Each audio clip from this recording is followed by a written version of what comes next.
ఉగ్రదాడి నేపథ్యంలో అక్రమ వలసదారులపై చర్యలు తీసుకోవాలని డిమాండ్ చేస్తూ కూకట్పల్లిలో బీజేపీ నిరసన ర్యాలీ నిర్వహించింది. కాంగ్రెస్ ప్రభుత్వం అక్రమ వలసదారులను ప్రోత్సహిస్తోందని బీజేపీ నాయకులు ఆరోపించారు.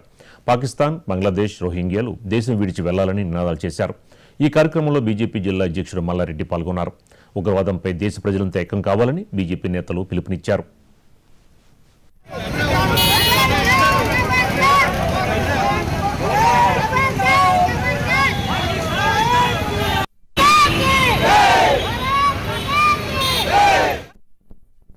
హిందూ సోదర సోదరిమణులైనటువంటి 28 మంది మరి భారతీయులను చంపడం ఏదైతుందో ఇది కేవలం 28 మందిని హత్య చేయడం కాదు, మొత్తం 140 కోట్ల భారతీయుల మీద జరిగినటువంటి దాడిది. వేగవంతమైనటువంటి అభివృద్ధి మీద దాడి చేసి దేశాన్ని అల్లకొల్లలం చేయాలన్నటువంటి ఒక కుట్ర ఏదైతుందో ఈ పాకిస్తాన్, చైనా రెండు కూడా పన్నాగం పన్ని మరి ఈ యొక్క దాడికి పూనుకోవడం జరిగింది. 140 కోట్ల మంది భారతీయులు పార్టీలకు అతీతంగా, రాజకీయాలకు అతీతంగా, ప్రాంతాలు, భాషలు అన్నిటికీ అతీతంగా ఇవాళ ఏకమై మరి పాకిస్తాన్ను, చైనాను ఎదుర్కోవడం అనేది జరుగుతుంది. భవిష్యత్తులో భారతదేశంలో ఎలాంటి చిచ్చు పెట్టాలని ప్రయత్నం చేసినా, ఎలాంటి అభివృద్ధికి వ్యతిరేకంగా పనిచేసినా ఈ 140 కోట్ల మంది భారతీయులు కేంద్ర ప్రభుత్వం మరి నరేంద్ర మోడీ గారి వెంట ఉండి ఈ పాకిస్తాన్, చైనాల యొక్క పుట్టలను తిప్పికొట్టడం ఖాయమని సందర్భంగా తెలియజేస్తూ